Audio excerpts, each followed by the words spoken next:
He did commit a crime. He is going to jail for committing a crime, but the time is going to be based on his pre-sentence report. Diddy's former bodyguard, Gene Deal, is stepping forward with claims that are making people stop and listen. These aren't internet rumors or last-minute accusations. They're allegations he's been repeating for years, long before lawsuits, documentaries, or headlines made them worth attention. Gene worked directly alongside Diddy during the height of Bad Boy Records, when power, money, and influence were at their peak. What he says allegedly happened behind closed doors sounds almost unreal. But what makes his words harder to ignore is consistency. Gene has been telling the same stories long before the spotlight ever turned his way. Now, those claims are being taken far more seriously. According to public reporting, several statements Gene made in past interviews appear to align with testimony and witness accounts emerging in the ongoing federal case.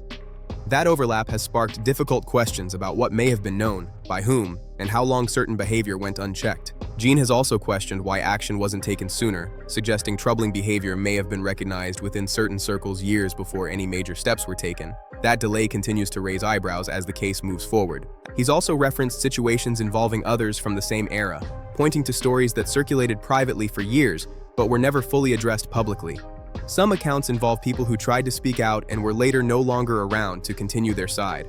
While no wrongdoing has been officially established, the timing of those events has left many unsettled. So let's rewind and set the context. Sean Diddy Combs was arrested in September 2024 on federal charges including racketeering and sex trafficking-related offenses. His trial began in May 2025 and quickly became intense and impossible to ignore. One pivotal moment came when prosecutors called their key witness, Cassie Ventura, Diddy's former girlfriend. Her testimony immediately shifted the courtroom's tone. Over several days, she described what she alleges was a long pattern of abuse during their decade-long relationship, sharing details many weren't prepared to hear. Cassie also testified about drug-fueled events Diddy allegedly called freak-offs, claiming she was pressured into participating with male escorts while he watched and recorded. Breaking news that we're following in Sean Diddy Combs' racketeering and sex trafficking trial. In just moments, Combs' ex-girlfriend, Cassie Ventura, is set to retake the stand and face what we expect to be her final round of questioning under cross-examination. The testimony was graphic and emotional, with reports saying jurors reacted visibly as details emerged. This is where Gene Deal's voice becomes especially relevant. For months, Gene has appeared in interview after interview on platforms like Art of Dialogue, laying out what he claims he witnessed during his time as Diddy's bodyguard. According to Gene, recording equipment followed Diddy everywhere, and cameras were always present. Gene has claimed that everything was filmed, not occasionally, but as a rule. That allegation is why many online believe certain individuals could be nervous. If footage like that exists, it wouldn't just raise questions. It could force conversations no one wants to have. And Gene didn't stop there. He said those rooms weren't limited to entertainers. The monster side of Diddy that he should have been came out with this long time ago. According to Gene, people from very different worlds crossed paths in those spaces, including influential figures, wealthy outsiders, and public-facing individuals. While unconfirmed, those claims sparked intense debate online.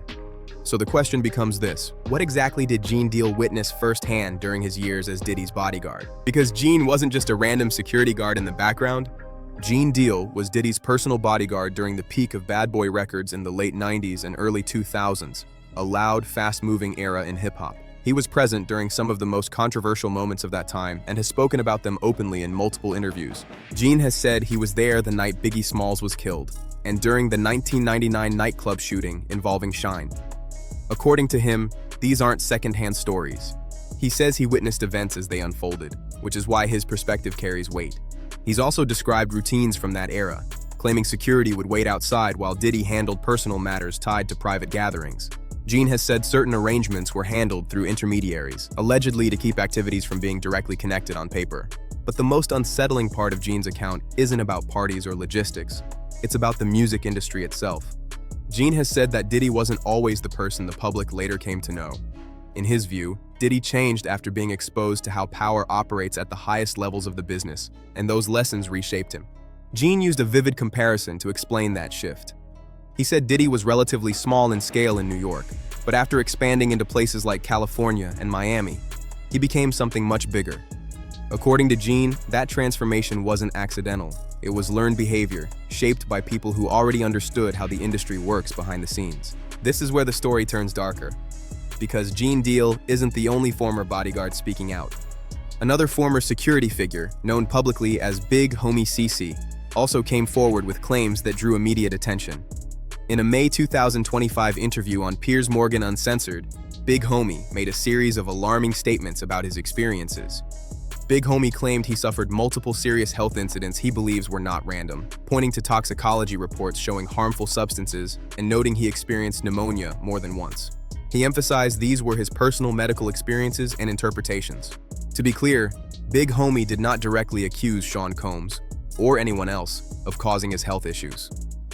However, the timing and circumstances he described sparked heavy online discussion, with many questioning how often people connected to powerful environments experience unexplained health scares.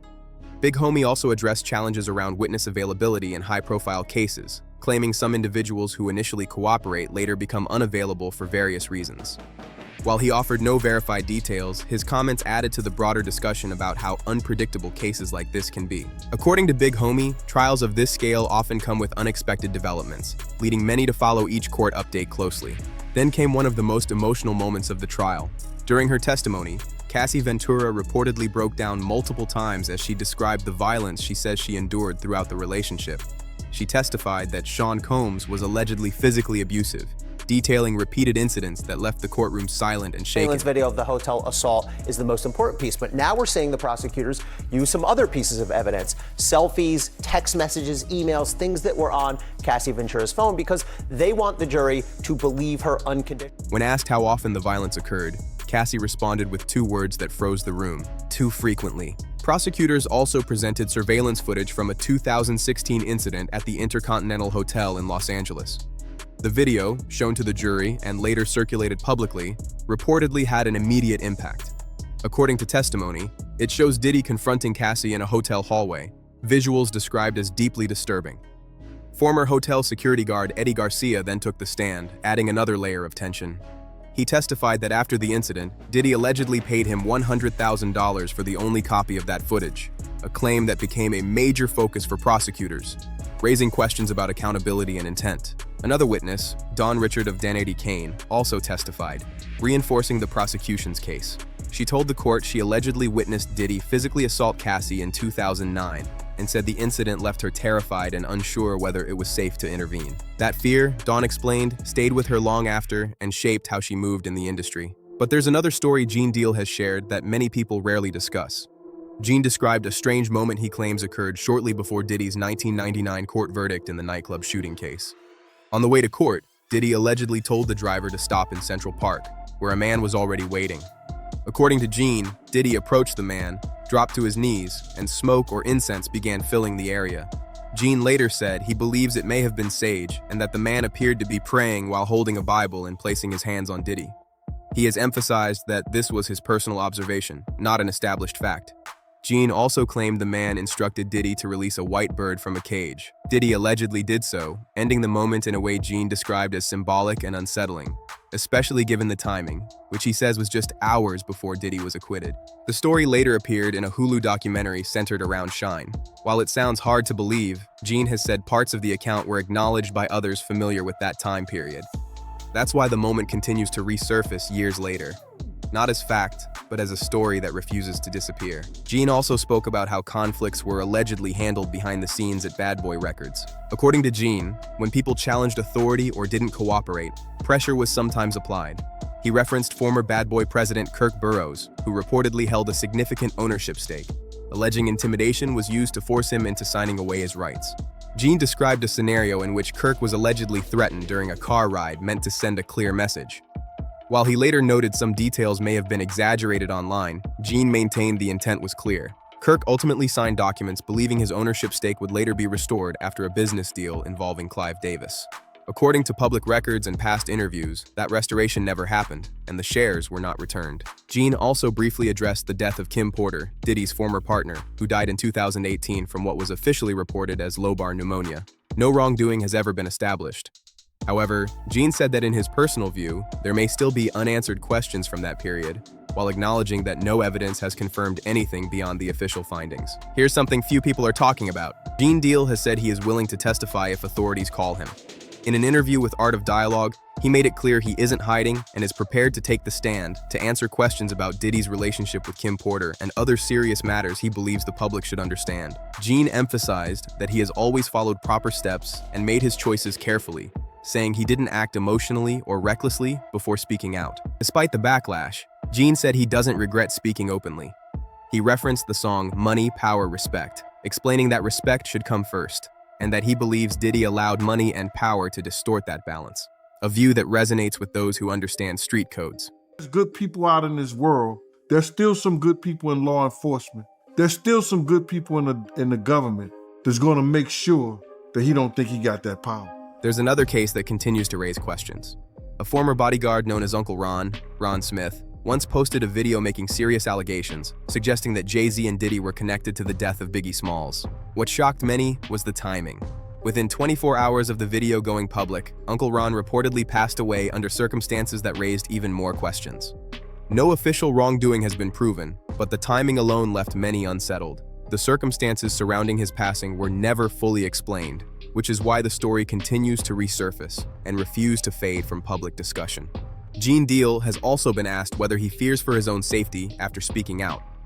While he hasn't addressed threats in detail, his actions speak for themselves. He continues doing interviews, appears publicly, and regularly shows up at the courthouse, signaling that he isn't backing away from the spotlight. Tensions surrounding the case have spilled into real life. In May 2025, Gene was reportedly involved in a heated confrontation outside the courthouse with a YouTuber known as Do Not. Reports say the situation escalated after repeated verbal provocations, with witnesses claiming Gene warned the individual to stop before it went further. A brief physical altercation followed, though no arrests were made, and Gene was advised to step away for a short period. The incident highlighted how emotionally charged and volatile the environment around the case has become. Now, let's return to a question Gene Deal has been asking for years. Why did authorities wait until 2024 to take serious action?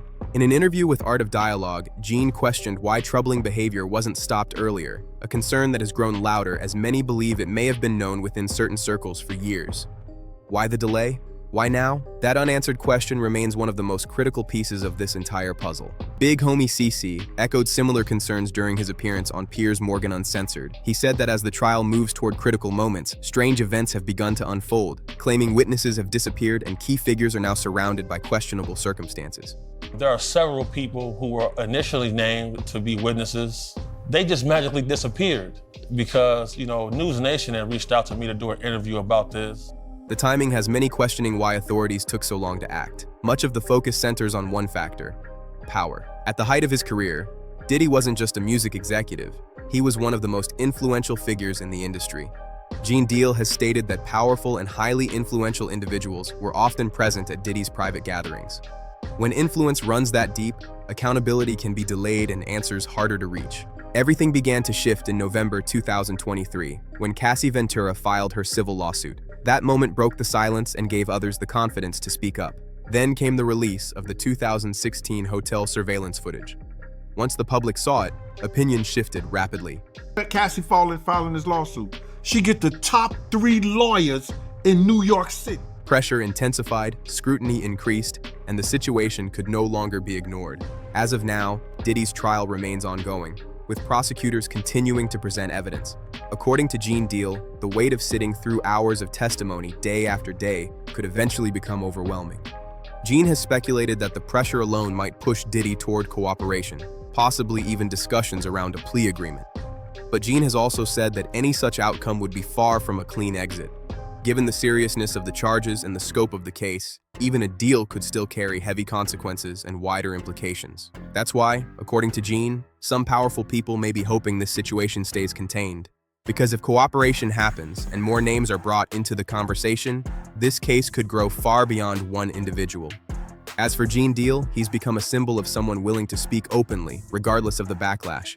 He's stayed consistent, taken risks, and seen parts of his story echoed by testimony and public evidence. Whether he ever takes the stand remains to be seen. But if he does, it could change everything. Now it's your turn. What do you think about everything that's come out so far? Drop your thoughts in the comments. For real-time updates and deep dives like this, make sure you like, subscribe, share, and stay locked in. This is MicTrip, and the story is far from over.